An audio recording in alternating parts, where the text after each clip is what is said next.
Hey, everybody. Welcome to Game Breaking News with me, Jeff Grubb, your host from GiantBomb.com, and my name is not Kolobalk. Thank you for tuning in. In this episode, we're going to be talking about companies getting ready for Summer Game Fest, and is Titanfall really returning this time? We'll see. It's going Oh, to be a good one. We have Jason Fanelli on the show. Jason, how are you doing? I am treading water, but no, I'm doing all right. Everything's Aren't we all? fine. We're just keeping our heads above water as best we can, seeing that the news cycles chews us up and spits us out. But we're doing good. Everything's great. Having a good time. Before we get started, if you don't mind, I would like to show some appreciation to a member of the community. I got a DM. Jan the man Ochoa slid into my DMs yesterday, or Monday, excuse me, 2 days ago, telling me about an email that hit the Bombcast email address. And I just want to read this. It says, just wanted to say that I have really enjoyed Jason Fanelli being featured on some Giant Bomb content as of late. I've never heard of him before a Game Mess morning appearance and became a fan instantly. Just want to send some positive vibes and feedback to the whole crew, and Jason in particular. Loving the content, and big ups to the crew for keeping me entertained throughout the week. I need you to know, whoever wrote that email, how absolutely touched I was to see that. That is The people love amazing. Whoever sent that, Yeah, you it are represents great. how everyone in the community feels, though. I get that message all the time about you specifically. People love you. You fit in great. I love having you on the show for sure. So I'm glad someone stepped up and said it. Yeah, I just wanted to make sure that the internet spends way too much time negatively Oh yeah, reacting to things. So the fact that I got a positive reaction that warrants its own positive reaction, I had to make sure I took care of that. yeah, But yeah. That's good. Like, hey, go out there, tell somebody you like some of their stuff this week. Let's get like that going again a little bit. There's not much that else we is could right. trade on these days. So let's do some of that. I'll do that myself. I'll get out there and Yep, tell some people whose stuff I enjoy that I'm down with them. always a Uh, good thing. Yeah, that I have with them. Yeah, I mean, God, the news is like I'm been trying to keep up with it, and then I'm like, oh, I shouldn't try to keep up with it. It's not doing me any good. But I saw like U.S. Treasury bonds, right? I'm like, wait. My understanding is in moments like this, where people are expecting inflation and they're expecting a weak economy, all these other things. Typically, these treasury bonds they go high in demand. And what's happening right now is that they're not, and that like the interest rates on them are shooting up. So like mortgage rates are going to go up, all this other stuff, which doesn't make any sense with everything else that's happening. And seemingly the reason is all the countries that we do business with, right? They sell stuff in this country, and we've started a trade war with them. And now so what they traditionally do is they have all these dollars that they get, and they don't transfer all of that into their home currency. A lot of times they take a bulk of that money and they buy US Treasury bonds. So it's Right. like we can use these dollars and we can invest it and we can get paid back by the United States. It's one of the safest havens for our money going forward. Well, now the interest rate keeps going up because no one seems to want these things, even though the stock market is in shambles. So the sign there is like, oh, these things are splitting apart in a way where something's going to break, because if people no longer see the United States bonds as a safe haven, what do people do next? Or what does this country do next? Really, it sounds like these other countries are selling off all of their bonds that they have because they don't want to do business with us and they want to hurt us. And uh, I don't know. I'm definitely coming out of reading the news this morning, Jason, thinking, oh, things could get much worse. So Oh, what's going to happen next? Who the hell knows? It is frightening times. like you want to every news article you read, you want to think, yeah, the floor, we've hit the floor. Yeah. But then you realize, yeah, you might have hit the floor, but you're still upstairs. You haven't even hit the middle floor, let alone the basement yet. You just don't know. And honestly, I'm not surprised, because it turns out that people around the world are not into the living embodiment of small dick energy. So here we are dealing with this crap because of what's going on outside of our control. Yeah. And you and I and everyone in the chat from America, I know Lex is floating around in there, that doesn't apply to them. But it's going to hurt us more than it's going to hurt the person pushing the buttons, and that Oh, just without makes a it doubt. even more infuriating. Yeah, all right. Well, didn't mean to get us started off on that, but it's like I can't stop thinking about it, really gnawing at me. But let's explain Listen, what we do here. Yeah, oh I yeah, see go the ahead. first I see the first article you've written here. We're going to disappoint people in a completely different way in about Let's get 2 into it. Let's seconds. explain what we do here. Most weekdays, I, Jeff Grubb, will help piece your gaming life back together. That includes breaking news and maybe even some of our own original reporting. We'll have some of that for you today. For all these topics, I'll get the input of a bona fide expert who will make me look smart. If you are watching live on Twitch, welcome. You can always listen to the show later on podcast feeds by searching for Game Breaking News or find the RSS feed on giantbomb.com. You can also catch the show later on YouTube. Hello, YouTube. All right, we have a lot to get into, so let's start the show with here's a story from Insider Gaming. Titanfall 3 is almost complete, says leak, and has campaign, multiplayer, and Apex Legends content. Here is a summary of the story from Insider Gaming.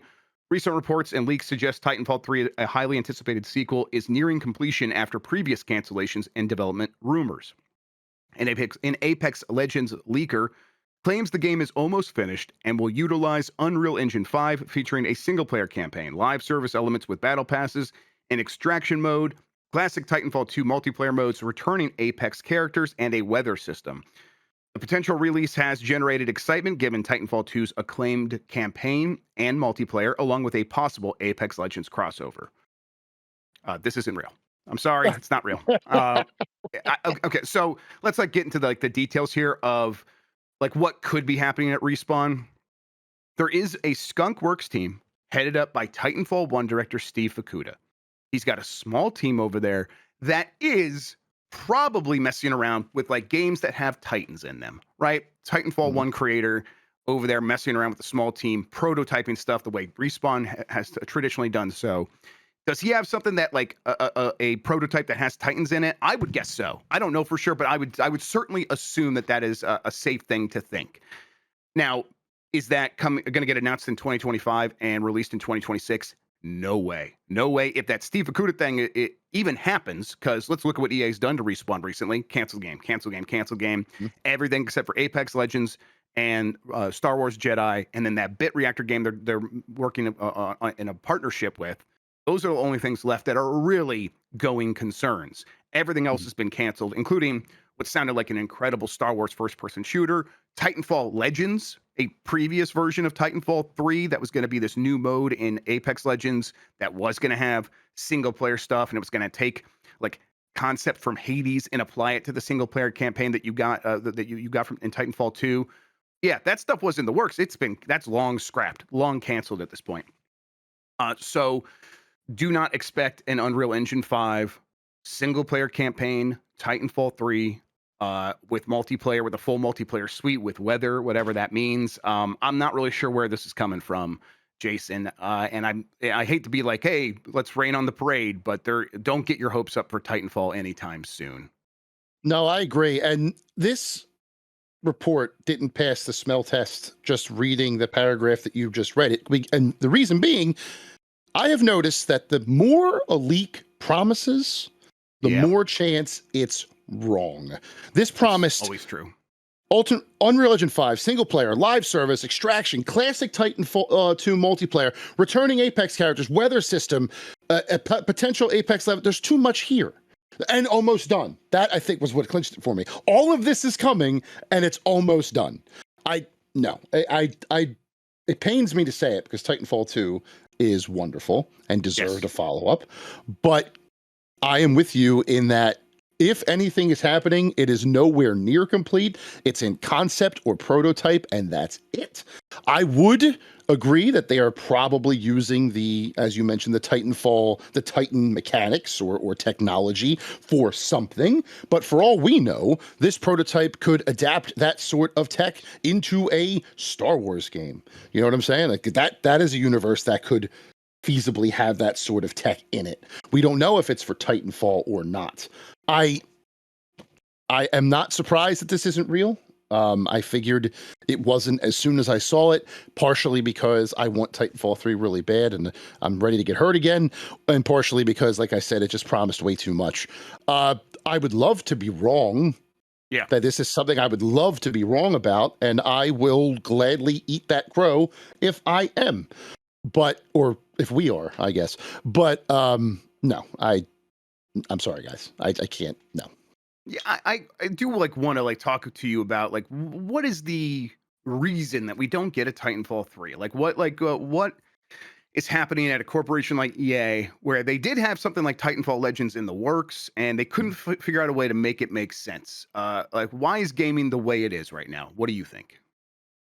I think instability from outside forces that we spoke about earlier be damned. I think just because the last couple of years with all of the turmoil and turnover and things like that, big corporations like this are just sticking to their best chances, let's say. And as much as there was a groundswell of support for Titanfall, I don't remember it selling well, right? I don't No, remember no, it didn't. Titanfall 2 No. selling well. It And got just crushed that alone, between Battlefield, another EA game, and a right? Call of Duty. It was like released right between those. It just never stood a chance. Right, right. And I think that even though those circumstances, and now we're coming on 11 years since that actually happened, I believe 2014, it's just, I think they're too afraid. Right now, I think, especially with everything going on, they only want sure things or as much of a sure thing as they can predict. Star Wars Jedi, probably as close to a sure thing as they can predict at Respawn. Titanfall Legends, while it would have been appreciated, I don't think it would have had the impact that a new Star Wars Jedi game would have had or would have, and that's why those resources are now being dedicated there.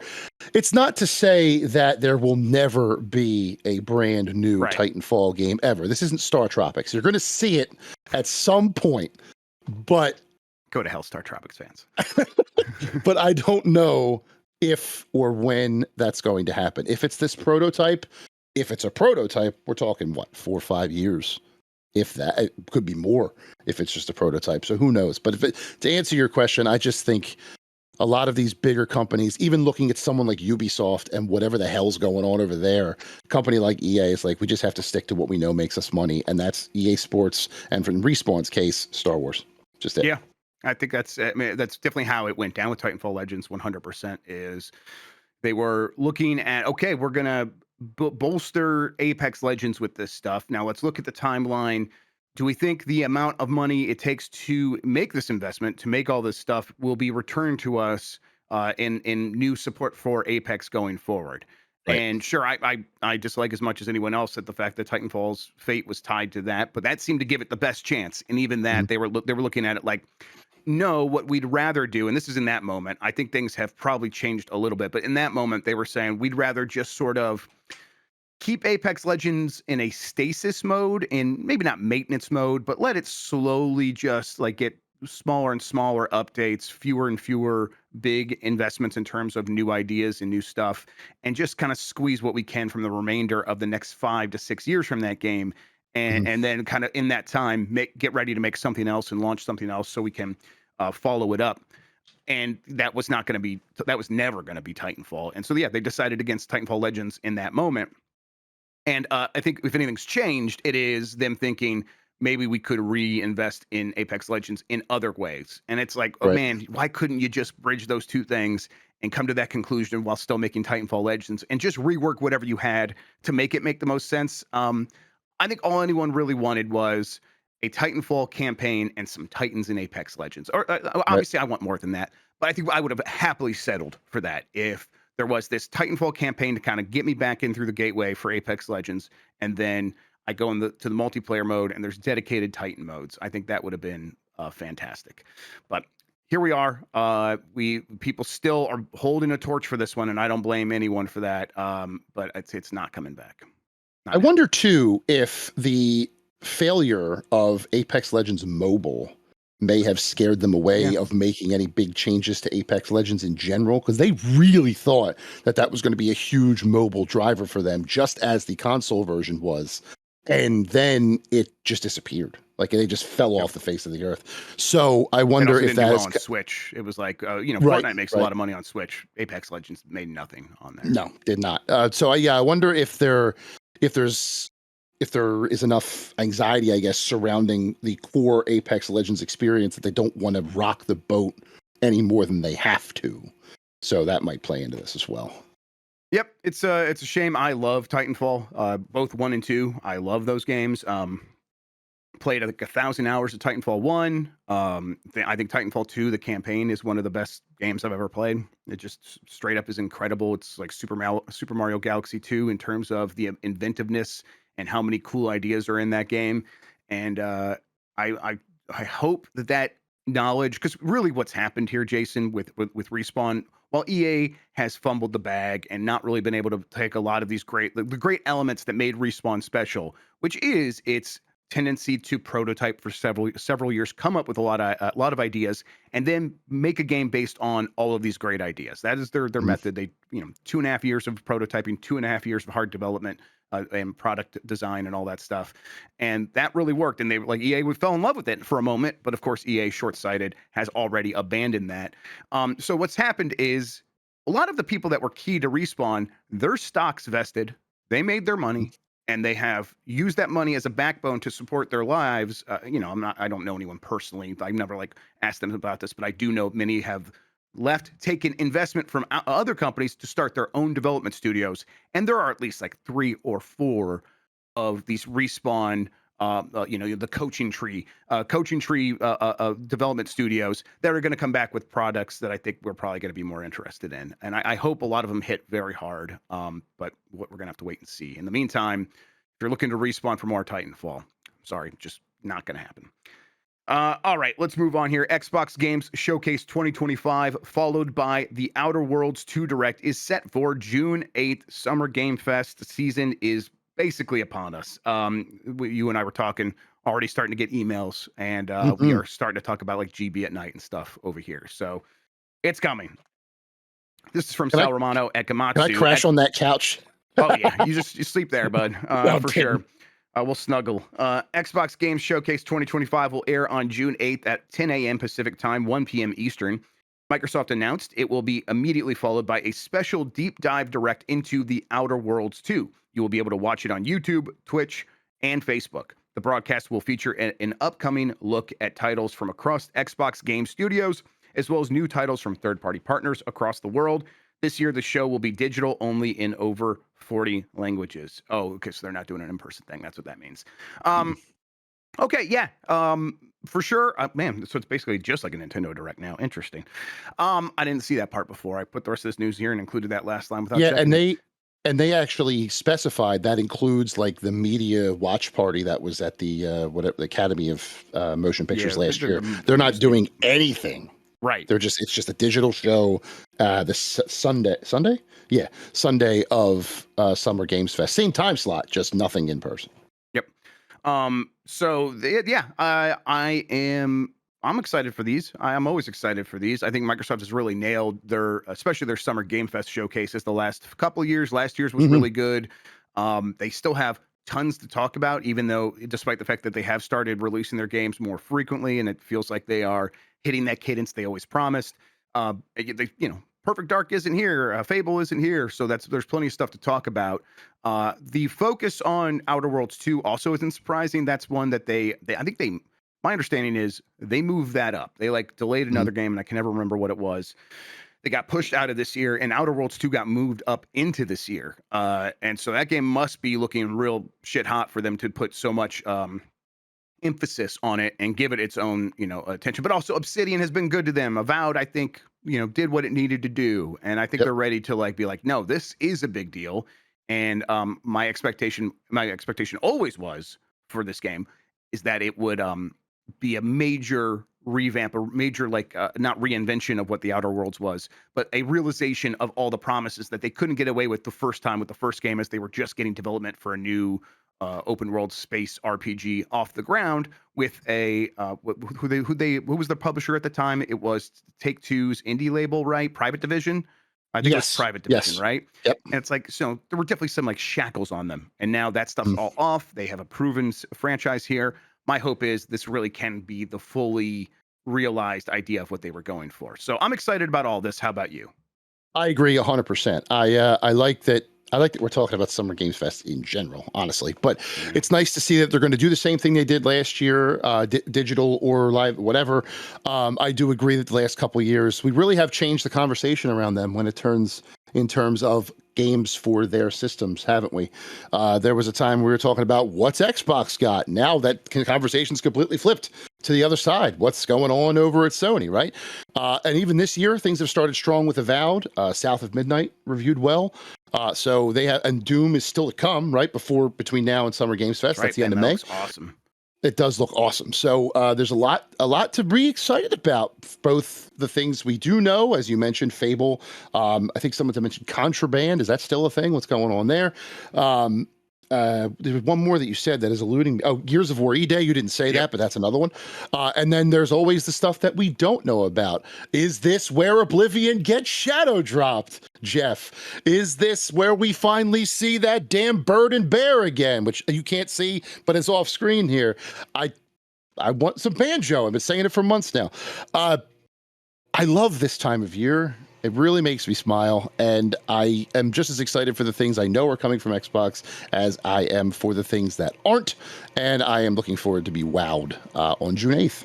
Yep. Yeah, I think for me, I'm definitely most excited to see Perfect Dark. I think that last time we saw that, it looked really, really cool. A lot of great ideas. Just looked like, let's have a futuristic spy sci-fi game, and then work backward from, okay, well, what would be something cool you could do? And it looked like they had 15 ideas for that. So I'm very ready to interact with that world and not treat it like just another shooter or something like that. Treat it like, an evolution of maybe some sim stuff and some other elements. But all their stuff like really could be very big for them. So yeah, there is a long list of things, and there's always like games I heard about a few years ago, like the Wu-Tang action Wotan? RPG. Yeah, the Wu-Tang Wotan? group. Yes, I would love to see if that's still real. No idea if that's the case. That would be a very cool thing to see. Awesome. Yeah, like Killer Instinct. Yeah, that could show back up at this Oh point. man, how Yeah. did I forget that one? Oh, I need that. Yep. Woo! And so yeah, Wow. I'm at a point where I'm excited for what Microsoft has coming, and and at this point it's like we're past the point of them having to make the Xbox make sense. Now it's just about the games, and I'm like I'm glad they sort of pushed through that pain of okay, yeah, we're not trying to necessarily sell you an Xbox anymore. If you want one, we are going to have one. That's great. But really, it's just going to be about, hey, we're one of the biggest publishers now, and we have this great, crew of developers. Let's take advantage of that, and I'm looking forward to seeing what that all means. And let's not forget, everything's an Xbox now. So they don't want to That's sell right. you a console. You can just buy the Game Pass and play these games day one on your phone, on your PC, on whatever the heck you want to do it. So I agree with that 100%. The console, especially now with that big T word that we're about to talk about with a different company, they're not worried about consoles at the moment because everything's an Xbox. Yep. As far as Oblivion shadow dropping, I still think that's happening this month. I think that'll happen probably Yeah. later this month, but yeah, still this month. And when it does, I'm shadow drop. So I guess some what I don't know, but we'll see. Can I just ask that doesn't happen? Can we get it for May 1st? Because I just got a game for review a couple days ago that I am, no shit you not, review for one site, feature for another, and a guide for a third. I need time. Can you just hold it off for a minute so I can get this stuff done, and then I can drop myself into oblivion for a while? Please, I thank think you. Phil's listening, so he'll probably make your wish come true. We'll see what we can do here. Hi Phil. Hi, All Phil. right. Let's see here. Razer pausing sales in the U.S. as tariff fears grow. Let's get back into this. This is from Jordan Midler over at VGC.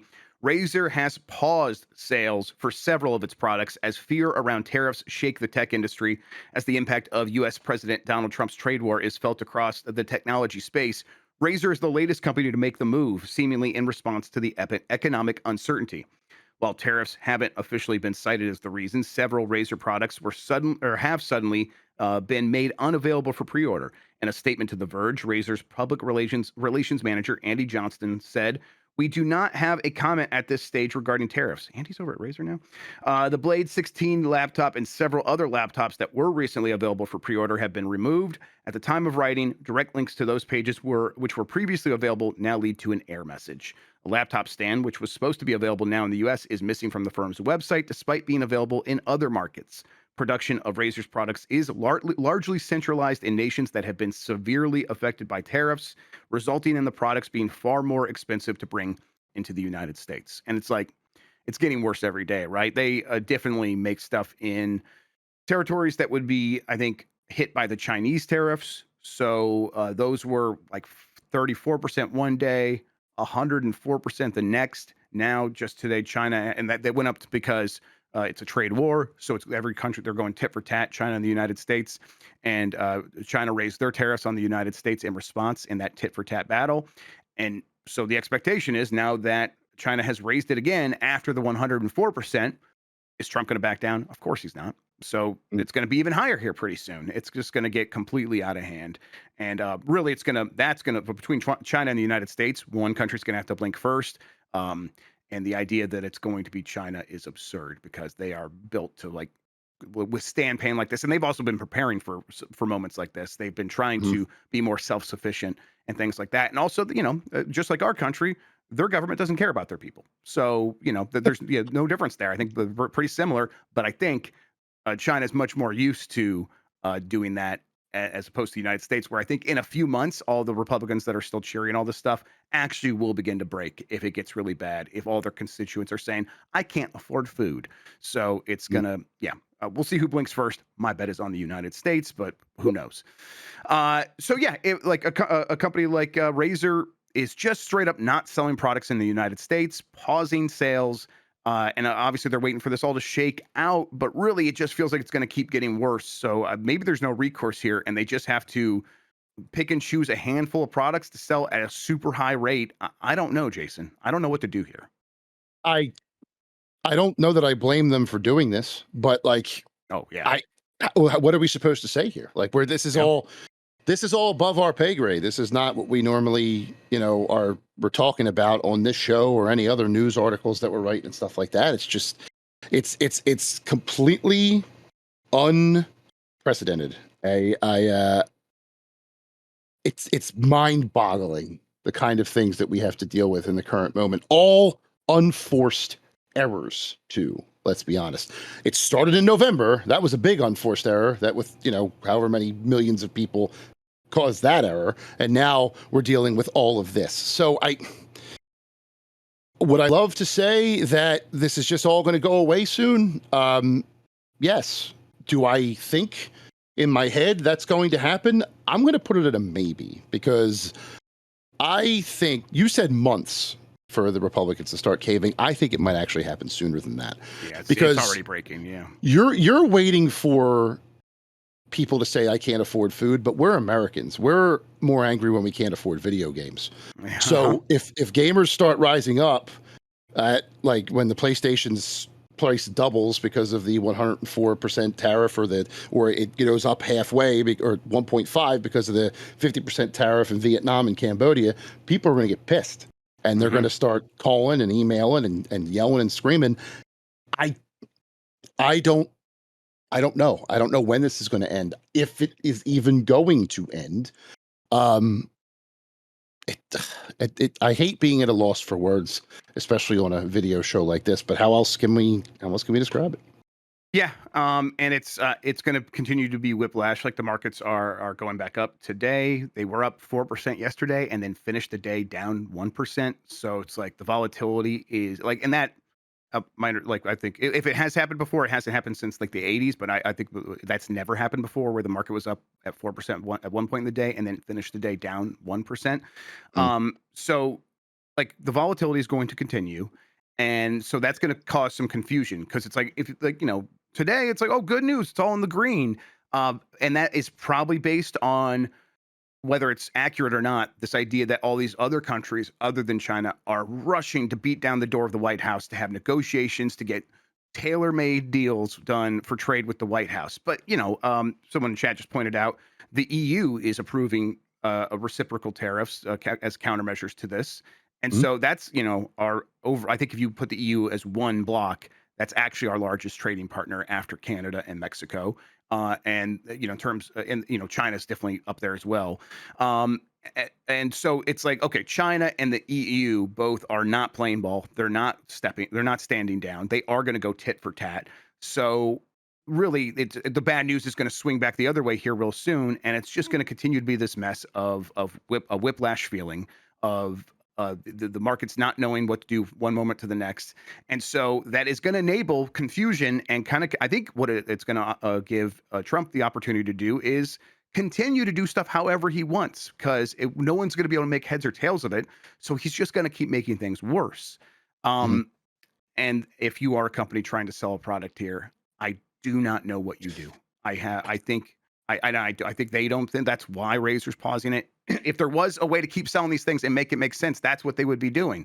There Mhm. is no way to do that. No. And that's a big company like Razer that has a taut supply chain, controls a lot of the things it's making, kind of had some insight into, there could be future problems. We should diversify our where we're making stuff. There are dozens of smaller vendors that have not been able to prepare for this, have been and are in much worse situations. I mean, I mentioned it on the Bombcast yesterday, but the guy that runs RetroTink, Mike G, he's a lot of these things. We're not going to be able to sell these products anymore, and these are like upscaler products for old video games, things like that. But they could be expensive. They're hard to make. Yep. They require very specific components and a lot of specialized hardware. And the FPGA consoles, Analog, and the one from Mhm. Udon, those are gonna, like, he's got the pre-orders for that PlayStation. Analog's got pre-orders for that Analog 3D, the N64 FPGA console. Yeah. They're probably gonna have to cancel those because Yeah. those are now going to cost upwards of twice as much for them to bring here into the country. Now, so what could happen here, right, is manufacturing comes back to the United States. That's not what they're talking about either, Jason. The No. most common thing that now these companies are talking about is finding ways to launder their products through other countries that have slightly lower tariffs, like India. They're like, India's got Mhm. 20% tariffs. What we'll do is we'll ship it to India, maybe slap a sticker on it there so it's manufactured in India. We do like one thing and then send it to the United States. So yeah, the return of glorious manufacturing to the United States has always been a joke. It's not. We know that's not what he doesn't care about that. And No. if anyone does care about it, it's Peter Thiel, because he wants to build factories here run entirely by robots, Yep. and that way they can just get infinitely wealthy going forward. And all the manufacturing does happen here, but no one fucking works and can buy anything. It's Because it's that a is joke. what they actually give a shit about. They don't Oh care yeah. about anything else other than growing their pockets. And it's just, it's it's getting harder every day to keep composure. You know what I mean? It's just, I want to scream, but I can't because I got two little kids that don't understand what the hell's going on, and my wife does a very good job of insulating herself from this. I wish I had her resolve to do so. hmm I can't, obviously, because I got to cover it, but it just it kills me. I It's just want to play video games and have fun. Yeah, come on. Well, I mean, let's go to Combo Breaker, right, and have fun there. Yeah. Oh no, the event director. This is from a Jason Fanelli at GameSpot, who Never heard of writes him. the gaming world has been turned upside down in recent days thanks to the U.S. President Donald Trump's tariffs on dozens of countries around the world. Nintendo was forced to delay pre-orders of the upcoming Switch 2 console in both the United States and Canada, while Razer removed its entire line of gaming laptops from direct sale in the United States. Now we can add annual conventions to the list, as the event director of one prominent fighting game tournament has weighed on how the event could be affected moving forward. Rick the Hadu Trier, is that how you say that? Who acts as Fire. both Trier, Trier, who acts as both general manager of Evo and the event director of Combo Breaker in Illinois, took to Blue Sky to comment on the tariffs, saying that of all the ways Combo Breaker could bleed out over the years, mortally injured by tariffs is an absurd surprise. In response to a reply on that post, Trier explained on how these tariffs have wreaked havoc on the event. Here's a quote from him. The event has discussed at length that our sustainability is rooted in an annual merchandise line, Trier said in the reply. Merchandise coming in right now has 49% to 104% markups. That's the tariffs. There's no sales potential in shirts with an MSRP of 90 US dollars, so the line is likely burned expenses. Very bad reality to be in. I mean, yeah. I'm going to sneeze. Oh, excuse me. There's no getting around that, right? No, That's just there's the not. sneeze or the tariffs or the having to raise prices to the point where this whole enterprise becomes uneconomical. And I mean, of course, these things are going to have ramifications, but I think we're only beginning to see just how many waves this is going to cause throughout the rest Sure. of the economy, right? Yeah, now I do want to specify that they have not actually announced any changes to Combo Breaker yet, Right. nor have they announced any changes to Evo, which Rick Thayer, it's Thayer, two H's, Oh, with gotcha. with Evo. He's general manager of Evo. Nothing has been changed. They're still on the schedule. They're still happening. And so we don't know how they're affected by that yet. But I want everyone watching this and everyone who finds this article to show it to people who may not think that the tariffs will affect them. And I want you to say to them, this is an event. Every event you may go to, every venue that hosts it, every store that you shop at, every online retailer that you go to is going to be affected this way in very similar fashions. Now, $90 t-shirts, perhaps not, but everything on every shelf in every business in this country is going to see markups like this. This is just but one small example that highlights the very real issue. And that is honestly why I wanted to write this article. I don't want to make everything the guy says newsworthy because and I don't really want to put a dark cloud over the event, right? Breaker's awesome. Evo is awesome, but this stuff needs to be highlighted. It needs to be shown how people that you may not realize are being affected by this.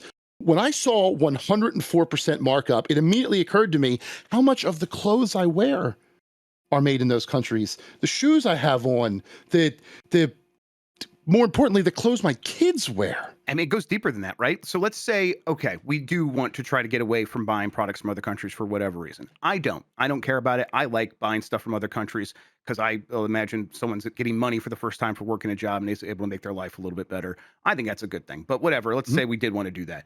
And let's say I want to get super extreme about it. And I'm going to grow all my own food, Jason. And I'm going to do it. I don't want to buy it from anyone else. I'm going to grow my own food in my backyard.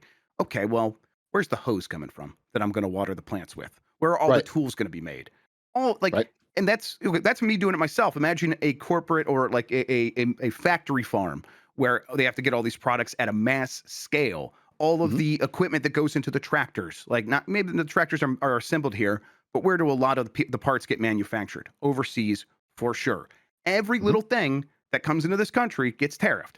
So the hose, the tools, the parts for the tractor, all that stuff's going to cause a price. So even if you're talking about an apple that gets made here, that also has to go up in price because the cost involved in producing that apple are going to go up.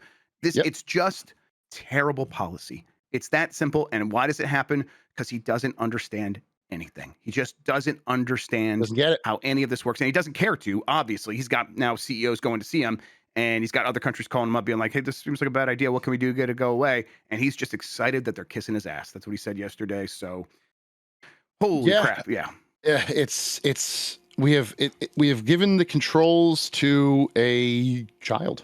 Like, I mean, there's no other way around it. We've given the controls to a child who has never been told no his whole life, and if he has, he hasn't listened. And the times he has been told no, he screamed and cried that it was a sham, and people just believe him. And it's just as bad that everybody in his circle enables him. It takes one person to be like, yo, dude, what's going on here? The canary in the coal mine for me had to deal with my dad, right? So my dad, whenever things were happening in government or finance or whatever, he always had an explanation. There was always a way where he could say, look, I know it sounds bad, but it makes sense, and here's why, right? For the first time, he has said, I have no goddamn clue what's happening. I have no idea how to explain this. And that, to me, from a personal level, was like, we are now in some sort of unprecedented, crazy time. And there is no way, as we said earlier, to be able to comment or predict on it because we've never seen it before. Yeah. And I only hope that it doesn't last long enough that things like Combobreaker and things like all the events that we like to go to, all the games that we like to, all these things don't disappear because of it. Now, I don't think that's going to happen to, I don't think it's going to happen to like Nintendo. They're not going anywhere. I'm talking about the smaller community-run stuff like a Combobreaker and things like that. Yeah, and I think the only way to fully understand what's going to happen is believe him when he says the crazy stuff he says. So when he said he was going to tariff everybody and everyone didn't take him seriously, well, we should have taken him seriously. So what else has he said? Well, maybe we should get Greenland. Maybe we should have the Panama Canal back. Maybe Canada should be the 51st state. Like, how do you distract from all this stuff that's happening? I don't know. I believe him. I believe he's going to I do this stuff now. And try so, to, at least. Yeah, yeah, it's try to. going to get way worse unless something happens. You know, I have my wish Yep. for stuff that happens in 2025, but who can say? All right, let's see here. Let's take a quick break. When we come back, let's talk about how powerful that Switch 2 really is, according to the experts. We'll get into that right after this.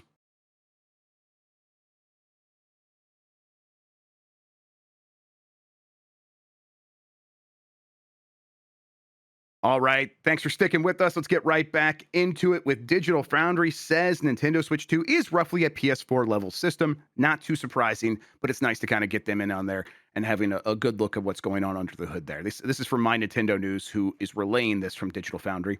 The knowledgeable tech-focused team at Digital Foundry have been examining the Nintendo Switch 2 in their recent analysis and have concluded that Nintendo's next generation system is roughly on par with Sony's PlayStation 4 console.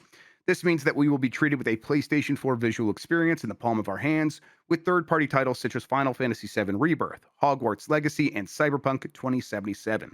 The leaked specifications before the console was revealed hinted that we should expect around PlayStation 4 levels of hardware power. Nintendo Switch 2 launches allegedly on June 5th. Here's the quote from them, and there's like some extra stuff we can sprinkle on top as we get to the end of this. But they said, broadly speaking, it's helpful to think of the Switch 2 as kind of like, roughly a PS4 level system in terms of comparable titles, but it can do so much more in terms of storage, bespoke graphical features, and possibly the CPU is also faster. The presentation in PS4 levels or thereabouts for Final Fantasy VII Remake. So broadly speaking, quite comparable to PS4, if not actually a bit more of a favorable experience compared to the PS4. And then they said Switch 2 as a first generation ballpark, so to speak. PS4 is a very good comparison point, I think. And I think what they're really getting at here, Jason, is not actually just explicitly saying the Switch 2 is as powerful as a PlayStation 4. They're saying PlayStation 4 games are what you should expect in terms of quality on Switch 2. And then it should actually be quite easier for some developers to get their games running, even if they are PS4 level on the Switch 2, because of improvements to storage and specifically that CPU. I have an old video on my YouTube channel where I talk about, where I basically just trash the Xbox One and the PS4 as a terrible generation for hardware, because it was, specifically because those CPUs were essentially out of netbooks. They were just the cheapest CPUs they could find at the time that really made any sense, and they were not really catering to games in any real way. They certainly were not catering to the future of what could be possible in games. And thankfully, that got all turned around with the PS5 and the Xbox Series X and S, which all have very nice CPUs in them. So that CPU alone is going to make quite a bit of a difference. And then I think also the memory bandwidth should be quite a bit better on the Switch 2 compared to a PS4. So just kind of across the board, developers are used to making games for PS4 and Xbox One still. A lot of them still do that, especially on the indie side, but kind of across the board. I mean, EA just in the last few months ported Star Wars Jedi Fallen Order or Survivor, excuse me, to Xbox One and PS4. And so the studios are used to this, and the Switch 2 coming through and be like, hey, and now also include us. I don't think studios are going to bat an eye at that. What do you think? No, I don't think so either. I think when we talk about how Nintendo tends to be a generation behind in terms of technology from Xbox and PlayStation, and while that has its inherent disadvantages by being, not as technically impressive, things like this are actually a very interesting boon. Like, these companies, as you said, are already ready to develop. They just have to figure out Nintendo's specific architecture and how to develop for that architecture. Once that's done, their machines are already in place. It's not like a brand new PlayStation 5 where there's that onboarding time that Mark Cerny talked about in that one Road to PS5 article video back in 2020. Road to, I don't remember what he calls it. A time to something, I don't remember. But basically to get the teams up to speed. How it used to be years, then it was months, and then they're trying to have it like 1 month for PS5. For Switch 2, it might not be that long. We could be talking about a month or 2 months before they're fully firing because of this PS4 slightly, maybe a little above architecture that it has. And I think that is a smart way to do it. Nintendo's always cared more about gameplay experience over flashy graphics, even though they do achieve that sometimes, particularly in first party. So if you're making it easier for the third parties to get on board, and Final Fantasy VII Rebirth, Cyberpunk 2077, and that other game that shall not be named, pun intended, are examples that you were named here. Sure. I think they're already off to a good start. Let's start seeing the annual sports games. We already mentioned Yeah. Madden and FIFA and FC were coming. Let's see if maybe uh, MLB I would love to see an MLB the Show on Switch 2. I think that would be awesome. And as long as they keep getting those annual titles, I think the Switch 2 is in a good spot. Yeah. I mean, motion's relative, right? So as the industry advances and was like moving like forward by getting bigger, better CPUs, GPUs, better graphics, and Nintendo was staying behind.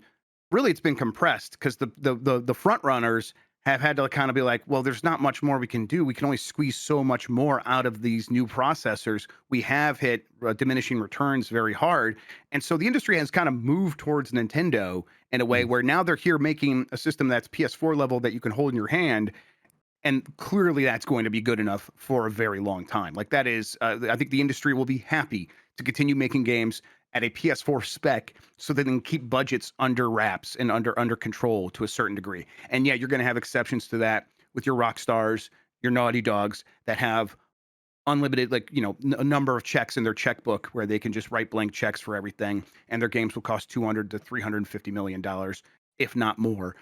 But that's a couple of studios now. The vast majority of Yeah. studios are like, can we get something done for 30 to 60 million dollars? And if we do that, we should maybe be aiming at the widest possible audience. Not maybe, we definitely should be. And that is going to mean, originally it did mean just PS4. Let's just make sure it's on the PS4. And now, as the PS4 really is kind of aging out, the Switch 2 will be there to kind of catch that group of developers that are ready to keep doing it at that point. And that's like not even getting into the specifics of the Switch 2 itself. You said the developers have to get up to speed. We've already heard from a couple of developers. I think Firaxis was saying that they really liked working with the Switch 2 for Civilization 7. Like they were like, Mhm. we had a really good experience. And, at this point, you can't really take all of that at face value, maybe a grain of salt. The ones that are complaining probably aren't allowed to say anything, for one thing, and two, wouldn't want to because they don't want to piss off Nintendo. But I'm gonna, like, in this moment, choose to hope that the Switch 2 is easy to work with, because I think that'll Yep. be a really good thing for Nintendo to present. It's like Switch 2, a lot like the Switch 1. What can we do here? Make it easier to work with. If that was a focus, that's really going to help the Switch 2, I think, keep a lot of the momentum that the Switch 1 had. And then Mhm. DLSS on top of that could be even better, which we have not really seen developers just come out and be like, here's what DLSS is enabling. But I'm also thinking that it's just something that just happens on that console. Like every Right. game on the system probably just has DLSS at a certain point. And if it doesn't, there's a lot of games coming to it very soon that like already have it on PC that will just be able to take advantage of it. Mhm. So yeah, I'm still excited for this thing. I hope one day to buy one. We'll Yes, see. me too. And I hope it doesn't cost me the same as a car payment. But or no, I'm sorry, a mortgage payment. Car Mortgage payment would be payment. nice. Yeah. Yeah, I I don't know, man. I it's hard for me to get fully excited until I have all the information. Right? Like once they pulled the pre-orders, I was like, oh man, I was so excited for that after our I tried to talk buy one over. from the UK yesterday when Did Warriors you? 64 posted it, No. and I couldn't get it in my cart fast enough. Oh man, so that's a window into what's going to happen when it finally hits here. No matter what price it is, honestly, it could be $800, and I still think it's going to be tough. Um, yeah, I'm fine with this technology report. I'm not playing Switch 2, like I said, for top of the line graphics or visual fidelity. I'm playing Switch 2 to be a monkey and bash a bunch of mountains, put holes in mountains, and go on a bonanza. So, I works for me. All right, let's get through the rest of these stories real fast here. Nintendo Switch 2 GameCube controller has one major limitation. This is from Darren Bonthus at GameSpot. A new GameCube controller will launch alongside the Nintendo Switch 2 console in June, but don't expect this device to work on anything but classic GameCube titles. While the NES, Super NES, and Genesis controllers can be used on more games than just the ones they were intended for, depending on the inputs required, the GameCube controller will be the exception. That's according to the disclaimer from the GameCube Classics reveal trailer from the Nintendo April Direct, as spotted by VGC, which reads, the controller is only compatible with the Nintendo GameCube Nintendo Classics, the fine print reads. Now, this is only worth bringing up because it's really weird. Because if Yep, you weird. have I think it's the GameCube controller adapter, and you can plug that in your Switch somehow. I think over USB. I think that was made for other devices, but I think it works on Switch. I don't know exactly how it works, but I know Dan has done it recently, where he plugged in a a shoot Wavebird into his Switch using this adapter to play Metroid Prime Remaster, which is not a GameCube classic game. It's an update. It's a Switch game, a Switch Yep. version of a GameCube game, but a Switch game. And it just automatically mapped that original GameCube controller to all the right controls so you could play it with that. So what the Wow. hell is happening? Like, are people not going to be able to really use this for Super Smash Brothers Ultimate? That's people are going to want to do that. That's very strange. That is very strange. I don't know why they wouldn't. I guess maybe they were afraid that the abnormal layout of the GameCube controller might cause general issues, or Yeah, or the if A it, and- button's in a different spot for sure. right. Yes. The Nintendo is the kind of company where if it doesn't translate 100% perfectly, or if it doesn't work 100% perfectly to their expectations, they just don't put it in at all. And I think that's where a lot of these weird decisions come from. And this just sounds like it's in that range of it's not going to map perfectly every single time, so we're not going to try it at all. That is weird. It's very weird. I would rather have the opportunity to at least try. But excuse me, I guess it's the controller adapter that you mentioned. That's what we're going to have to do. Yeah, real weird. I think they just lost me. Like I was going to get one of those, but like, what's the point? Yeah. If I could just use the normal Joy-Cons, and like I don't, the GameCube experience is not defined by its controller. Its controller is different, and it's interesting to hold. But if I can control the Wind Waker the same way using the Joy-Cons while I'm playing in handheld mode, what the hell do I need the GameCube controller for? Yeah, this is weird because Cosbat, is this true? It has a ZL button, so ZL would be the extra left bumper button, which is not on the original GameCube controller. Right. That why what? Why would I guess maybe for using the menu interface on Switch, maybe that's going to be necessary for that. Yeah. I don't know. This is very strange. All right. Mario Kart World will bring back the franchise's most iconic track, it appears. This is from Eddie McHugh at GameSpot. Really, people have been just like combing through these trailers, finding everything. People Mhm. saw Pauline, right? And the Donkey Kong Bonanza Yeah, like footage that's or whatever. wild. Yeah, some cool stuff. And it's like young Pauline. I think it's Pauline, Yeah. right? And then Mario Kart World, people have spotted what looks like Rainbow Road, which they have not shown off yet. I guess spoilers, but if you weren't expecting Rainbow Road in Mario Kart World, I don't know what to do for you. That's Um, on you. yeah, that's just on. That's a weird thing to not expect. That's So, yeah, but they're clearly holding stuff back. I wonder if there will be other hidden tracks that they aren't showing off, or like maybe the map like goes beyond the current borders. Maybe not, but at the very least, they're holding some things back. And then Disney Illusion Island, starring Mickey and Friends, is coming to PS5, Xbox Series, and PC on May 30th, alongside the Cash update. This is from Sal Romano at Gamatsu. Publisher Disney Interactive and developer De La La Studios will release side-scrolling four-player cooperative platformer Disney Illusion Island, starring Mickey and Friends, for those aforementioned consoles, as well on PC via Steam, GOG, and the Microsoft Store on May 30th for $30, alongside the Cave Adventuring Scavenger Hunt, Cash, starring Scrooge McDuck. The company's announced a physical edition will be available on May 30th in North America and June 27th in Europe. This is that long time it's been a Switch exclusive. You can only get it on Switch. Now it's coming to PC and all the other consoles. I like this game. It is a 4-player Metroidvania with no real combat, so it was really good to play with the family. I was Yes. a big fan of it. So glad glad other people are going to get the chance to play it. I was actually getting worried that it's like, oh, that looked like a failed experiment, and they're just going to like let it languish on the Switch. But nope, it looks like it's going to make the jump. So that's very cool. Yeah, what I played of it, I agree. It was perfect to play with the kids because normally Metroidvanias are really tough. You got to know where you're going, a lot of combat. This they adapted immediately. The biggest fight we had was who was going to be Goofy, which I'll take that. If they can get through the game and figure out who's going to be who, that works for me. I love that Scrooge McDuck is getting love. Anytime I see DuckTales or Scrooge McDuck, I am in. That's really cool. I'm glad there's an expansion in general for this. I'm glad that they are like you said going to go through with it. It's just not just going to sit there. Did they change the name too, starring Mickey and Friends? I don't think was always there. Yeah, I don't remember that. I wonder if that's like the new version, like how they changed between Illusion Island and Mickey and Friends. But yeah, cool. I dig it. All right, that's going to do it for the headlines. Let's get to the poll question that we posed to everybody on Monday after we got those blueprints reviews, not plints. That's a different game. Blueprints reviews, although maybe I'll start calling it plints. Plints, Yeah, yeah. As to, hey, are you more excited after those reviews? And 69% of respondents said yes, they are more excited after seeing all the reviews. 31% said no.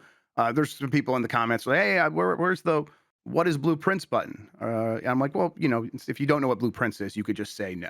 That should be your response, that you're not more interested in it. Right. But yeah, it feels like this game is catching that wave right now and will hit very hard here when it comes out later this week. I think it's out tomorrow. I want to say it's out Tomorrow, tomorrow. yeah. 10th, Yeah. yep. Have you And had well a chance to deserved. try it? I am on day 8, Yeah. slowly making my way through, and the elegance of this game's design is absolutely out of this world. And when I say that, I mean it's complicated enough that you or I are looking for every little piece of meta lore and where it goes and what have you. And my 6-year-old, who's been homesick the last 2 days, finally went back to school today, is like, Daddy, put this room here because you want to make a dead end. Daddy, you can get the whole. So she's building this house with Oh, me that's fun. just based on how the paths go. She don't know what the Yep. hell's going on the outside. I showed her the box thing, and she's like, how do you know that box lies? I said, you have to read the messages and put them all together. And damn it, didn't she solve one? Oh, that's awesome. Didn't she solve one all by herself? I said, this is what this says. One of them was blank, so it was a little bit easier. But Yep. this is what this says, this is what this says, and this one's blank. Where do you think it is? And she went and she pointed at it, and there they were. Oh, There the that's gems were. I couldn't impressive. believe That's good she stuff. may be smarter than me, and she's 6 years old. So That's yeah, all you can hope for. yes, that's 100% true. Every single platitude this game has received, it deserves. And if you are not excited to play it yet, what the hell are you waiting for?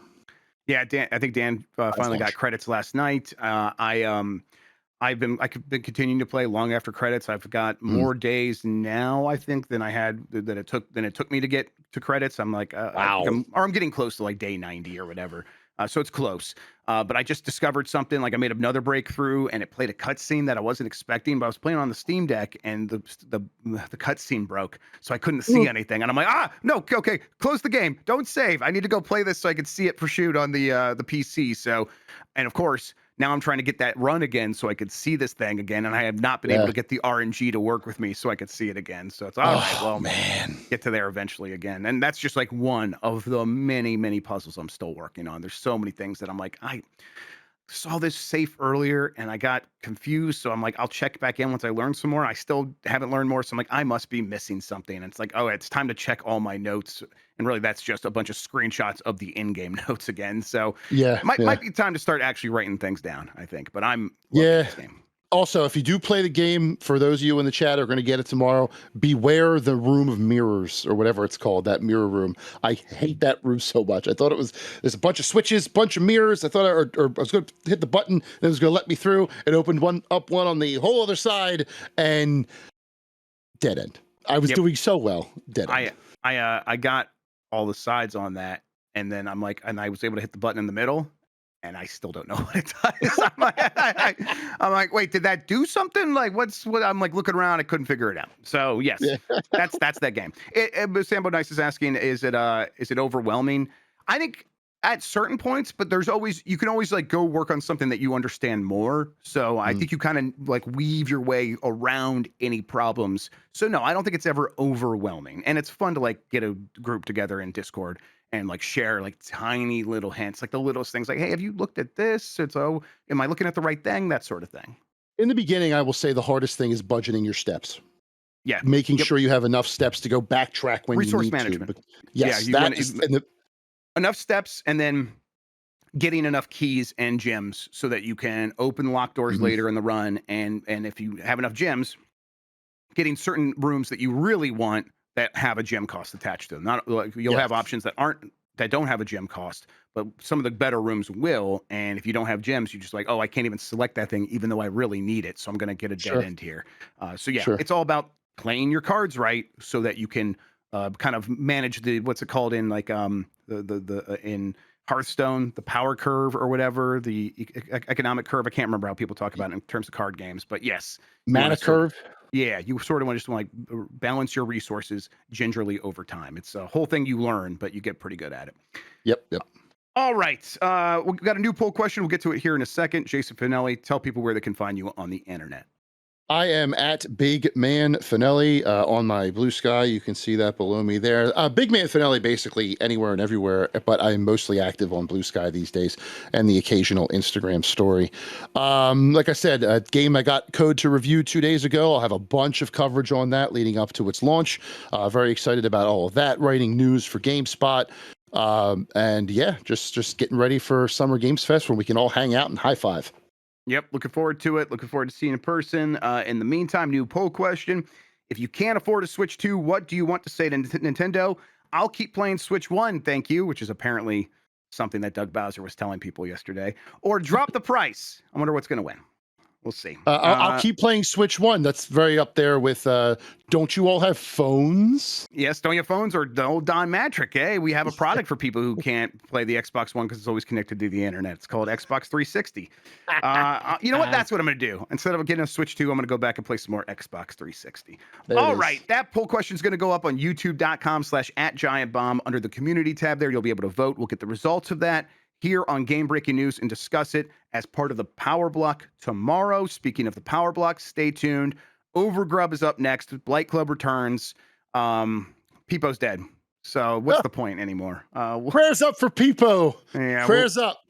We'll get in there and figure that out. And then right after that, me, Jan, Dan, and Mike are going to be playing Monaco 2. And my understanding is we're going to be playing it like simultaneously against Kind of Funny. So it's going to be a head-to-head battle. Oh. That'll be at 3 p.m. Eastern, noon Pacific time. So stay tuned to the Power Block. We're going to get all of that right after this. In the meantime, Jason Fanelli, thank you so much for hanging out with me today and talking about video games, man. I really appreciate it. Always a pleasure, my man. Enjoy it. Enjoy the rest of your day. Enjoy, mourn Peepo correctly and however you can. And I hope Overgrub is a resounding success. 5 booms for Peepo. Absolutely. All right, everybody. Thanks for watching. Until next time, have a good one. Take care of yourself and goodbye. Korbach. All right, Peepo.